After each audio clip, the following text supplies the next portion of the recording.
이 시간 하나님께서 우리에게 주시는 말씀 창세기 3장 1절로 12절의 말씀입니다. 근데 뱀은 여호와 하나님이 지으신 들짐승 중에 가장 간교하니라. 뱀이 여자에게 물어 이르되 하나님이 참으로 너희에게 동산 모든 나무의 열매를 먹지 말라 하시더냐. 여자가 뱀에게 말하되 동산 나무의 열매를 우리가 먹을 수 있으나 동산 중앙에 있는 나무의 열매는 하나님의 말씀에 너희는 먹지도 말고 만지도 말라 너희가 죽을까 하노라 하셨느니라. 뱀이 여자에게 이르되 너희가 결코 죽지 아니하리라. 너희가 그것을 먹는 날에는 너희 눈이 밝아져 하나님과 같이 되어 선악을 알 줄 하나님이 아심이니라. 여자가 그 나무를 본즉 먹음직도 하고 보암직도 하고 지혜롭게 할 만큼 탐스럽기도 한 나무인지라. 여자가 그 열매를 따먹고 자기와 함께 있는 남편에게도 주매 그도 먹은지라. 이에 그들의 눈이 밝아져 자기들이 벗은 줄을 알고 무화과 나무 잎을 엮고 치마로 삼았더라. 그들이 그날 바람이 불 때 동산에 거니시는 여호와 하나님의 소리를 듣고 아담과 그의 아내가 여호와 하나님의 낯을 피하여 동산 나무 사이에 숨은지라. 여호와 하나님이 아담을 부르시며 그에게 이르시되 내가 어디 있느냐. 이르되 내가 동산에서 하나님의 소리를 듣고 내가 벗었으므로 두려워하여 숨었나이다. 이르시되 누가 너의 벗었음을 내게 알렸느냐. 내가 내게 먹지 말라 명한 그 나무 열매를 내가 먹었느냐. 12절 같이요.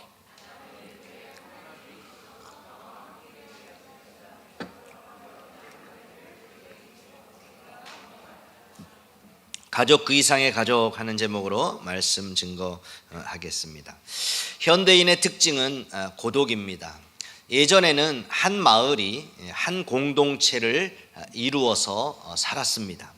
결혼식이나 장례식이 나면 모든 마을 식구들이 그 집에 가서 함께 잔치를 치렀습니다. 그럼 엄마가 오늘은 어느 집이 이제 장례가 났는데 그 집으로 밥 먹으러 오라. 온 동네 식구들이 결혼식이나 잔치가 있으면 그 집에 다 몰리게 됩니다. 서로 내 일처럼 일을 도와주고 함께 먹는 진정한 한 가족 공동체였습니다.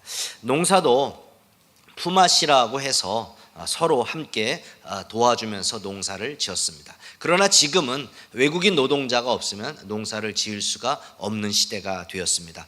도시 생활은 어떻습니까? 이웃과 가깝게 친하게 지내는 경우가 많지 않습니다. 앞집, 옆집도 맘먹지 않으면, 특별히 내가 특별한 마음을 가지고 그리스도의 사랑을 가지고 가지 않으면 10년, 어쩌면 15년, 20년 함께 살아도 그 사람이 우리 집에 한번 와서 차 한잔 마셔본 적이 없는, 그냥 인사만 하고 지내는 그런 이웃과의 관계인 집이 많이 있습니다. 아이들은 학교가 끝나면 학원으로 가야 되기 때문에 친구들과 함께 어울려 보낼 시간이 없습니다. 시간이 나면 게임하기 바쁘고 친구들과 수다를 떨고 함께 운동하는 경우가 극히 적습니다. 이러다 보니 현대인들은 모두 다 외로움, 고독이라는 질병을 안고 살아갑니다.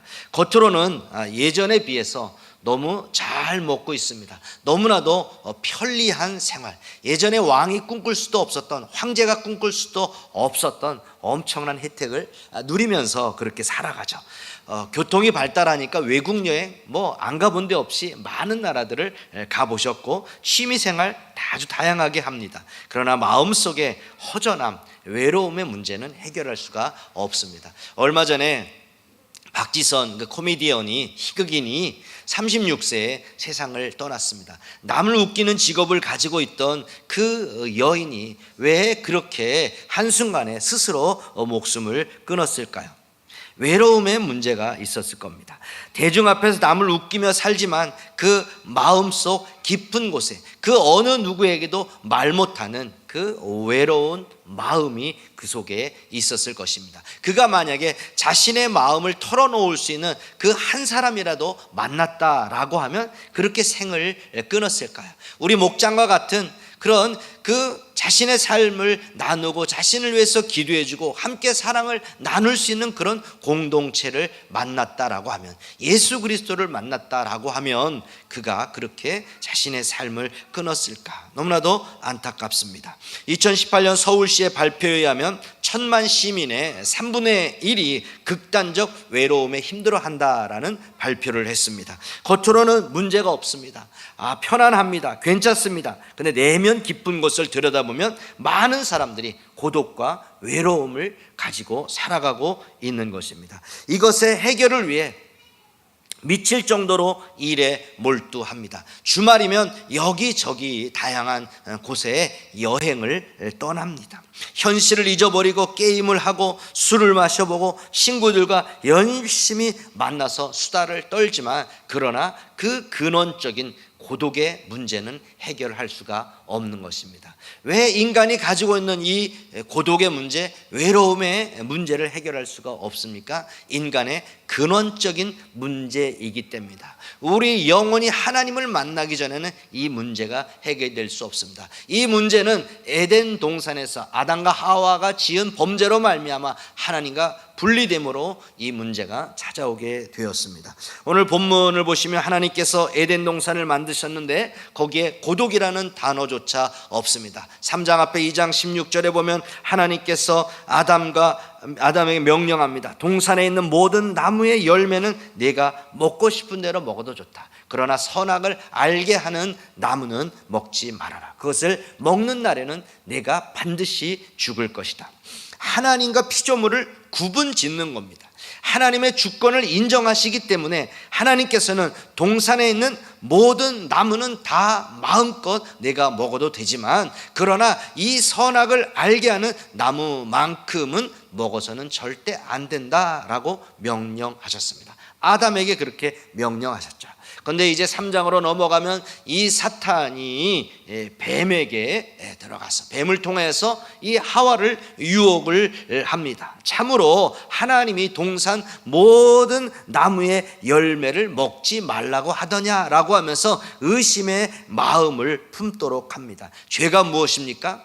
하나님을 불신앙하는, 하나님을 의심하는, 거기서부터 이 죄가 시작됩니다. 그러자 이 하와가 동산 나무의 열매를 우리가 먹을 수 있지만 동산 중앙에 있는 그 나무는 보지도 말고 만지도 말라, 이렇게 대답을 합니다. 하나님은 먹지 말라라고 했지 만지도 말라는 말은 한 적이 없습니다. 만지도 말라는 것을 보탰는데 아마 하와 마음 가운데 만져보고 싶은 그 마음이 있었던 것 같아요. 사탄이 알고 그 마음을 지금 언급하고 있습니다. 그러자 뱀이 결코 죽지 않는다, 따먹어 안 죽어, 결코 죽지 않아 하면서 이것을 따먹으면 하나님처럼 될까봐 하나님께서 이것을 금에 놓은 거야.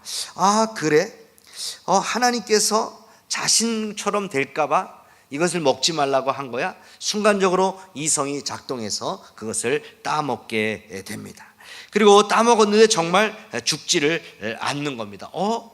따먹으면 죽는다고 했는데 안 죽네?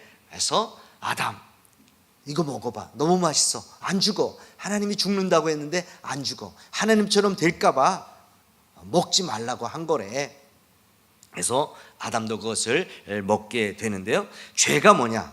이렇게 내가 스스로 선과 악을 결정하겠다는 겁니다. 하나님이 그 권한을 내가 차지하겠다.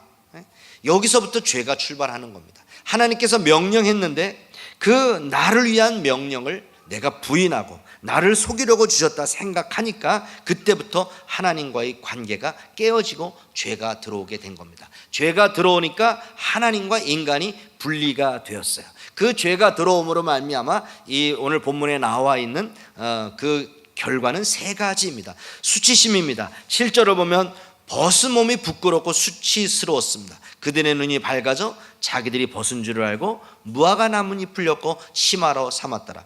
자, 매스컴을 보면요, 죄 지은 사람들이 하나같이 다 이렇게 얼굴을 가리고 있습니다. 하나님의 계명을 어겼을 때도 마찬가지예요. 자, 그러면 선악과를 어디로 따먹었어요? 입으로 따먹었으니까 입을 가려야 되는데 오늘 성경을 보니까 무화과 나뭇잎으로 자신의 중요한 부분, 생식기를 가렸다라고 합니다. 이 수치는 자신의 존재 자체, 자신의 삶의 핵심을 건드리는 수치라는 겁니다. 누구 보는 사람 없어요. 아담과 하와밖에 없어요. 근데 그들이 자신의 삶의 핵심을 건드린 그 수치 때문에 창피한 것이죠. 두 번째, 두려움이 찾아왔습니다. 에덴 동산 기쁨이죠.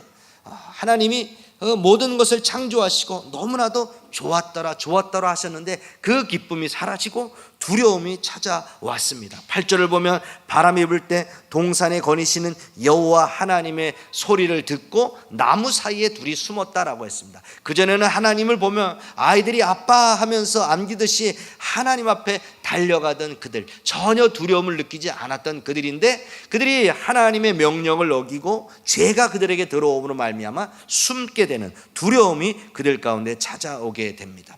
우리가 찬양을 통해서, 기도를 통해서, 또 깊은 말씀을 묵상을 통해서 하나님을 묵상하다 보면 하나님께로 나아가면 편안함을 느낍니다. 안정감을 느낍니다. 따뜻함을 느낍니다. 그러나 우리 마음이 말씀과 기도에서 이렇게 멀어지게 되면 왠지 하나님이 두렵기 시작하게 되는 겁니다. 하나님의 벌이 무러워서 낯을 피하여 숨었다 그랬습니다. 또 죄가 들어옴으로 말미암아 사랑의 관계가 무너집니다. 9절에서 10절을 보면 하나님이 아담을 부릅니다. 내가 어디 있느냐? 하나님의 소리를 듣고 내가 벗었으므로 두려워하여 숨었습니다. 자, 벗었기 때문에 두려워서 숨었다. 벗은 게 문제입니까? 사실은 열매를 따먹은 게 문제인 것이죠. 벗은 것은 아무 문제가 안 돼요. 벗은 것보다는 오히려 그 따먹은, 하나님께서 물으시죠. 네가 벗은 몸이라고? 누가 일러줬냐? 내가 너더러 먹지 말라고 한 그 나무의 열매를 내가 먹었냐? 예, 하나님께서 저에게 짝지어 주신 저 여자가 따서 내게 줘서 먹었습니다. 이 얘기는 뭐예요? 죄가 들어오니까 핑계를 돌리는 거예요. 나는 아니에요. 저 여자가 따서 내게 줘서 먹었습니다. 하나님, 아담이 지금 하나님께서 하와를 지어서 아담에게로 이끌어왔을 때, how are you?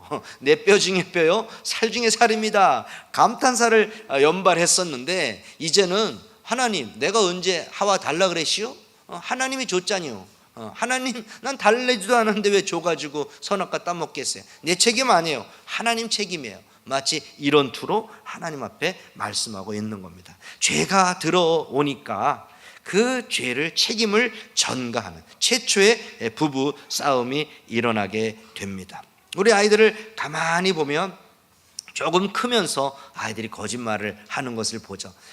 어떤 이제 유치원에서 어떤 도자기를 화병이나 도자기를 깼다고 칩시다. 그러면 아이들이 그 깬 아이가 난 안 해요. 너가 깼잖아. 네가 밀어서 그랬잖아. 서로 그렇게 책임을 돌리는 그런 아주 본능적인 그런 아이들의 모습을 봅니다. 인류 조상 첫 범죄로 하나님과 관계가 깨지니까 수치를 알고 두려움을 느끼고 서로의 관계가 단절된 것입니다. 자, 어린아이들이 잘 놀다가 갑자기 엄마 생각이 나면 막 웁니다. 아니, 잘 놀았는데 장난감을 주고 오르르 깎고 아무리 재롱을 쇼를 하고 별 어떤 모습을 다 보여줘도 안 돼요. 엄마 데려와라 이거야. 아이가 불안한 거죠. 두려운 것이죠. 아이가 엄마 품을 떠난 두려움처럼 하나님을 떠난 우리 인간의 두려움도 마찬가지입니다. 하나님의 형상대로 지음받았고 하나님과 교통하도록 지음을 받았는데 하나님 안에 거할 때만 안전함을 느끼는데 그 죄로 말미암아 하나님과 분리되니까 두려움이 있고 그 마음 가운데 평강을 잃어버리게 된 겁니다. 그래서 이제 하나님께로 나아가기 위해서 사람들이 여러 가지 방법을 동원합니다. 내가 지식을 많이 쌓으면 이제 그 지식이 나를 하나님께로 이끌어 줄 수 있을까? 이 마음의 불편함, 고독, 어려움들이 해결될 수 있을까? 자, 지식이 많으면 번민이 늘어난다 그랬잖아요. 오히려 번민만 늘어납니다. 종교로 해결해 볼 수 있을까? 각종 우상 앞에 절을 하지만 하나님을 만나지 못해서 오히려 더 계속적인 방황과 혼란 속에 빠지게 됩니다. 물질을 많이 모으면 이 물질이 나의 이 고독, 나의 이 문제, 이 어려움을 해결해 줄까? 내가 쾌락을 마음대로 누리면 이 고독의 문제에서 벗어나 행복한 삶을 살 수 있을까? 인간적인 어떤 수단과 방법으로도 이 문제가 해결되지 않고요, 이 문제를 해결하려고 노력하면 노력할수록 더 문제 속에 빠져드는, 더 깊은 수렁 속에 빠져들게 됩니다. 그래서 예수님께서 이 문제를 해결하려고 인간의 죄악의 바다 가운데 들어오셨습니다. 구명줄을 던져주고 구명보트를 던져준 것이 아니고 직접 그 죄악에 빠져들으셔서 나를 구원해 주신 겁니다. 진리를 찾아 예수님은 내가 길이요 진리요 생명이다 라고 합니다. 자신이 하나님께로 가는 유일한 길이다라는 겁니다. 진리를 찾아 방황하는 그 사람들에게 나는 모든 인생의 문제에 대한 해답이다. 하나님의 생명을 받아서 영원히 그 생명을 누리게 하는 유일한 자다라고 그렇게 선언하셨습니다. 그래서 예수님께서 십자가에 못 박혀 죽으시면서 뭐라고 말씀하셨습니까? 다 이루었다. 테텔레스 타이, 나는 다 이루었다. 죄값을 다 치렀다 이 말입니다. 인류의 모든 그 과거와 현재와 미래의 그 죄값을 다 치름으로 말미암아 이제 너희들이 이제 하나님께로 나아갈 수 있는 그 길을 내가 열어 놓았다라고 말씀하는 겁니다. 십자가는 수치와 두려움의 극치입니다. 이게 예수님이 십자가에 달린 그림을 보면 오늘 죄송합니다. 중요 부위를 가려 놨죠. 근데 원래는 십자가형은 발가벗기는 거예요. 다 벗겨서 극도의 수치심을 느끼게 하고 이제 수분이 다 빠져나가서 말라서 죽게 만드는 그 사형법이 바로 십자가의 사형법입니다. 그래서 노예들 아니면 이 법을 하질 않습니다. 베드로는 십자가에 거꾸로 달려 돌아갔지만 그러나 로마 시민이 바울은 이제 참수형으로 죽었지 않습니까? 로마 시민이기 때문에 너무나도 처절하기 때문에 자신의 로마 시민들은 십자가형을 내리지를 않는 겁니다. 왜 수치를 느낄 필요가 없이 완전한 삶을 사신 예수님께서 가장 수치스러운 죽음을 당하셨습니까? 우리의 수치를 제거해 주시기 위해서입니다. 하나님 앞에 받아야 할 벌을 대신 받고 하나님과 단절된 관계를 연결시키기 위해서입니다. 우리가 이전에는 죄로 인한 수치심 때문에 하나님께로 도저히 나아갈 방법이 없었습니다. 그러나 이제는 예수님이 십자가에서 죽으심으로 이 수치와 저주를 다 가져가심으로 예수님을 영접하면, 예수님을 내 안에 믿고 인정하고 모셔드리면 예수님을 통해서 하나님께로 나아갈 수 있는 그 길이 열리게 된 것입니다. 요한복음 1장 12절 보면 영접하는 자, 곧 그 이름을 믿는 자들에게는 하나님의 자녀가 되는 권세를 주셨으니 그랬습니다. 예수님을 믿는다라는 말은 예수님을 영접하고 받아들인다는 뜻입니다. 이렇게 예수님을 믿고 영접한 사람에게 예수님께서 영생을 선포합니다. 내가 진실로 너희에게 이르노니 내 말을 듣고 나 보내신 이를 믿는 자는 어떻게 된다고요? 영생을 얻었고 심판에 이르지 아니하나니 사망에서 생명으로 옮겼다. 사망의 나라에서 생명의 나라로 옮겼다라고 말씀해 주십니다. 과거 완료죠. 미래 심판에 이르지 않습니다. 영생을 누립니다. 여러분은 예수님의 나의 죄를 위해서 십자가에 못 박혀 죽은 것을 믿으십니까? 그 예수님을 믿고 내 마음속에 영접하셨습니까? 아직 예수님을 믿지 않는 그분들, 영접하지 않는 그분들에게 기회를 드리기 위해서 예수 영접 모임을 합니다. 목장 식구들이 함께 들러리러 오는데 혹시 그 예수님의 그 구원의 감격, 그것이 흐려지신 분이 있다면 또 이 목장별로 돌아오는 예수 영접 모임을 통해서 여러분의 마음의 구원의 감격이 흘러 넘치기를 원합니다. 자, 앞에서 언급한 요한복음 1장 12절을 생각해 보면 예수님을 영접한 사람에게 어떠한 선물이 주어집니까? 하나님의 자녀가 되는 권세를 준다라고 했습니다. 우리가 하나님을 뭐라고 부르지요? 하나님 아버지라고 부릅니다. 저도 목사인 저도 하나님 아버지, 우리 장로님도 나와서 하나님 아버지, 우리 아이들도 하나님 아버지 감사합니다. 누구나 다 하나님을 아버지로 부릅니다. 그러니까 예수님을 영접하면 하나님 안에 다 형제 자매가 되는 것이죠. 하나님의 자녀가 되었다는 말입니다. 어린이가 태어나면 엄마, 아빠, 할아버지, 할머니, 형, 누나, 동생이 생기는 것처럼 예수 믿고 그리스도인으로 태어난 순간 우리는 새로운 가족이 되는 것입니다. 마가복음 3장 31절에 보면 예수님께서 가버나움 지방에서 활동하실 때 예수님이 미쳤다 하는 소리를 듣고 나사렛으로부터 일가 친척과 마리아와 그 형제들이 예수님을 잡으러 왔습니다. 그리고는 이제 사람들이 많으니까 그 안에 들어가지 못하고 전가를 전합니다. 어머니와 형제들이 와서 좀 잠깐 보자고 한다. 그러니까 예수님이 엉뚱한 말씀을 합니다. 누가 내 어머니며 동생들이냐? 누가 내 어머니며 동생들이냐? 나중에 마가복음 3장 한번 찾아보시면 됩니다. 누가 내 어머니고 내 동생이냐? 밖에서 아마 그 가족들이 들었을 때는 굉장히 황당한 이야기입니다. 자, 오랫동안 떨어졌던 가족들의 방문이죠. 얼마나 반갑습니까? 근데 예수님은 지금 의외의 반응을 보이고 있는 거예요. 바깥에 있는 사람들은 나와 상관이 없다라고 하면서 옆에 있는 사람들을 보면서 둘러 앉은 자들을 보시며 내 어머니와 내 동생들을 보라라고 말씀합니다. 진짜 파격적인 이야기입니다. 사람들은 아마 예수님을 미쳤다고 웅성웅성 됐을 수도 있습니다. 이 말은 육신의 부모와 자식 간의 관계, 형제 간의 그 우애를 지금 부정하고 있는 것이 아니라 형제 관계를 뛰어넘는 가족 그 이상의 영적인 가족에 대하여 말씀하고 있는 겁니다. 우리가 예수를 믿으면 또 하나의 새로운 가족이 탄생하게 됩니다. 일반적인 가족이 혈연의 관계라면 새로운 가족은 그리스도의 피로 맺어진 영적 가족입니다. 피로 나는 혈연 관계는 매우 강력하죠.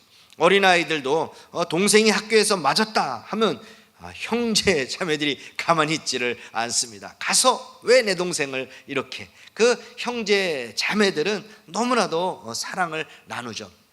서울시에서 조사한 그 통계 자료를 보니까 어려움에 처했을 때에 누구에게 도움을 청하겠는가라고 했을 때 그런 부모와 일가 친척, 부모와 형제 자매의 그 순서로 나왔습니다. 육신의 관계는 이렇게 서로 의지하는 아주 좋은 친밀한 관계입니다만은 예수님을 믿지 않는다면 이 육신의 관계는 이 땅까지 뿐입니다. 내가 정말로 그런, 제가 장례식을 치르다 보면 그 관을 붙잡고 화장터 안에서 아빠 같이 가, 안 돼, 그런 사람들이 종종 있습니다. 그런다고 해서 따라갈 수가 없습니다. 그러나 예수님을 영접한, 예수님을 나의 구세주로 모시고 하나님 아버지 자녀가 된 사람들은 천국으로 들어가서 영원히 함께 살 수 있기 때문에 영가족이 될 수 있는 새로운 가족이 되어 있는 겁니다. 신앙생활 하다 보면 이 혈연의 가족과 영적인 가족과 이렇게 갈등이, 대립이 되는 그런 경우가 있습니다. 예수님께서 내게 오는 자가 자기 부모와 처자와 형제와 자매와 더욱 자기 목숨까지 미워하면 능히 내 제자가 되지 못한다라고 말씀을 하니까 이 말씀을 봤을 때에 이 육신의 가족은 무시하라고 말씀하고 있는가? 그게 아니고요. 육신의 가족만, 내 가정만, 나만, 우리 교회만, 내 민족만 사랑하지 말라라는 것입니다. 내 육신의 가족은 기본적으로 사랑하고 내 육신의 가족뿐만이 아니라 하나님께서 새로 맺어준 영적 가족들도 사랑하라, 그 말씀입니다. 우선순위를 말씀하고 있는 것이죠. 예수님은 지금까지 나사렛에서 가족들과 함께 잘 살아왔어요.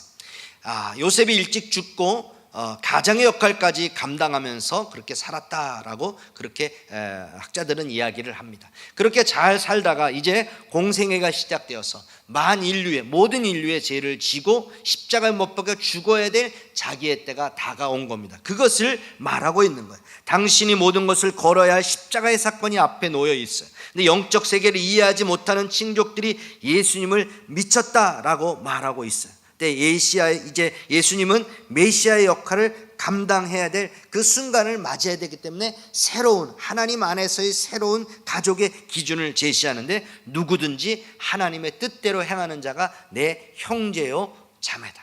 하나님의 뜻대로 행하는 자가 내 형제요 자매다라고 새로운 그 가족의 기준을 제시해 주고 있습니다. 주님이 제시하는 새로운 가족 공동체, 육신의 혈연 관계를 뛰어넘는 가족, 그 이상의 가족입니다. 하나님의 뜻대로 살고자 결단한 그 사람에게는 누구나 다 하나님 안에서 형제 자매가 될 수가 있는 겁니다. 우리가 코로나로 비록 육신의 가족기 힘들고 어려워도 영적인 가족을 둔 사람들은 승리할 수 있습니다. 서로 위로하고 용기를 주며 그곳에서 천국을 경험할 것입니다. 그러나 자연스럽게 목장에만 소속되어 있다고 그렇게 되는 것은 아닙니다. 서로가 부단히 헌신하고 노력을 할 때, 서로 맞춰가는 노력을 할 때 그와 같은 일을 경험할 수 있습니다.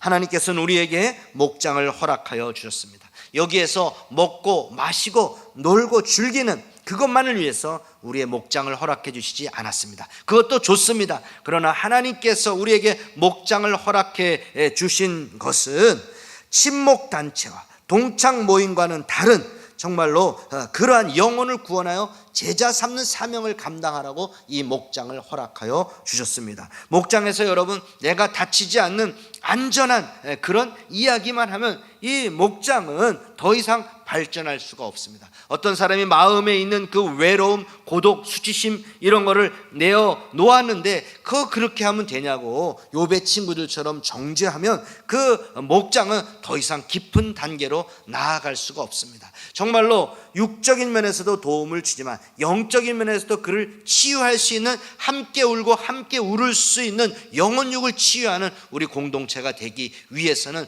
내 마음의 깊은 부분까지 내려놓는 그 단계까지 나아가야 됩니다. 우리가 6개월밖에 안 됐지만 각 목장들이 코로나 속에서도 너무너무 그렇게 사랑을 나누면서 잘 되어가는 것에 감사를 드립니다. 이제 더 정말 여러분 마음 가운데 아픔, 수치심까지도 내어놓을 수 있는 그런 목장의 단계로 나아가기를 원합니다. 여기서 한 걸음 더 나아가 내 목장만 생각하던 사람들이 이제 예범교회를 생각해 주시길 바랍니다. 예범 가족 큰 공동체를 생각해 주시기를 바랍니다. 우리가 목장에서 만나주신 하나님이 있어요. 내 개인이 그런 경건의 시간에 하나님을 만나는, 나를 개인적으로 만나주시는 하나님, 우리 목장에서 소그룹으로 만나주시는 하나님, 이 대그룹으로 이 주일 대예배를 통해서 만나주시는 하나님을 여러분은 아마 느끼실 겁니다. 아, 조금 틀리구나 라고 하는 것을 여러분이 느끼실 겁니다. 자, 여러분, 예배는 하나님의 긍휼로 구원받은 사람이, 구원받은 하나님의 사람이 순간순간 하나님의 그 보좌 앞으로 나아가는 거예요. 하나님의 보좌 앞으로 나아가서 하나님의 위로와 긍휼하심을 받고 하나님의 사명을 받아서 다시 나의 삶의 자리로 나아가는 거, 이게 예배입니다. 자, 한번 이 그림을 한번 여러분이 한번 그려 보시죠. 헤롯 같은 경우 분봉왕이잖아요. 로마의 각 지역의 왕들을 파송해서 갈라서 나눠서 분봉왕들이 나눠서 다스렸는데, 중국에도 26개 왕들이 이렇게 나눠서 그 나라를 다스렸지 않습니까? 그러니까 우리나라도 하나의 그런 속국으로 생각해서 그렇게 와서 조공을 바치라라고 했어요. 자, 그러면 이 지역을 예범교회라고 하는 이 지역을 맡았어요. 판교 지역을 맡았어요. 그러면 어떻게 돼요? 시간이 지나면 이제 왕 앞에 나아가서 내가 이렇게 통치했다, 내가 이렇게 다스렸다라고 보고를 하게 되는 겁니다. 여러분, 너희는 택하신 족속이요 왕 같은 제사장이다 라고 말했습니다. 우리는 다 왕이에요. 하나님 앞에서 다 왕 같은 제사장이 됐어요. 여러분이 하나님으로부터 이제 하나님 앞에 나와 일주일간에 내가 이렇게 살았습니다 하나님 하고 그 일주일의 삶의 모습을 가지고 하나님 앞에 나오는 거예요. 나와서 하나님을 찬양하고 하나님을 간증하자. 그러면 하나님께서 또 나에게 사명을 주는 거예요. 네가 네 자리로 돌아갈 때 거기서 가정에서 네 일터에서 목장은 목장별로 하나님의 사명을 받는 거죠. 그래서 거기서 이렇게 사명을 감당했습니다 라고 또 하나님 앞에 나와서 보고하는 것이 예배인 것입니다. 그냥 설교 듣고 목사님 오늘 설교 빨리 하시네, 오늘 조금 딱딱하네, 어렵네, 오늘 찬양 은혜로운데 간증이 왜 이렇게 길어, 간증 은혜로운데, 이렇게 평가만 하라고 그렇게 여러분이 예배에 나오는 것이 아닙니다. 왜 헌금을 강조합니까? 분봉왕이 왕 앞에 나갈 때 그냥 나갑니까? 예물을 들고 가죠. 선물을 들고 가죠. 마찬가지입니다. 그럼 하나님 앞에 나와서 찬양하고 경배하고 올려드릴 때에 그 왕이 하달을 명령을 내리는 것처럼 하나님의 명령을 받아서 세상으로 파송되어서 사명을 감당하는, 어떻게 영혼을 구원하여 그들을 주님의 제자로 만들까, 각 영역에서 사명을 감당하고, 그래서 모였다, 흩어졌다, 이것이 계속해서 순환적으로 돌아가야 되는 것입니다. 사랑하는 여러분, 하나님께서 예수 믿는 순간 육신의 가족뿐만이 아니라 영적인 가족, 영가족을 우리에게 허락하여 주셨습니다. 예범 가족, 함께 울고 함께 웃는 예범 가족이 되자라고 했습니다. 그런데 이 많은 100명의 인원이 우리가 한 가족이 될 수가 없어요. 그래서 하나님이 줄로 재어준 구역, 시편에 나와 있는 표현대로 줄로 재어서 구역을 줬습니다. 목장을 주었습니다. 그런데 그 목장 식구들이 그곳에서 내게 주신 사명을 감당하도록 하기 위해서 우리가 내리 목장, 네팔 목장, 등대 목장, 그런 식으로 그 목장을 나눠서 우리가 거기서 선교의 사명도 감당하고, 거기서 한 사람이 하나의 교회라고 생각하고 각자의 모든 사람이 하나씩 맡아서 사명을 감당하도록, 어떤 목자 목녀만 사명을 감당하는 것이 아니고 함께 사명을 감당하도록 그렇게 하는 것입니다. 이제까지 여러분이 사랑만 받아왔다면 이제는 사랑을 줄 수 있는 여러분이 되길 바랍니다. 맛있는 거 있으면 또 목장에 가져오시고, 목자 목녀만 밥 사게 하지 말고 여러분도 좀 밥도 좀 사고 이렇게 하면서 정말 아름다운 목장을 이루어가고, 우리 전도사님의 눈물로 고백한 포인트 분가식, 정말 우리 교회 가운데도 분가식이 이렇게 일어나서 계속해서 영혼을 구원하는, 정말 주님 보시기에 아름다운, 그래서 천국 가서도 정말 예범교회 식구들이 함께 주님을 찬양하는 그런 놀라운 은혜가 있기를 소망합니다. 자, 우리 찬양하겠습니다.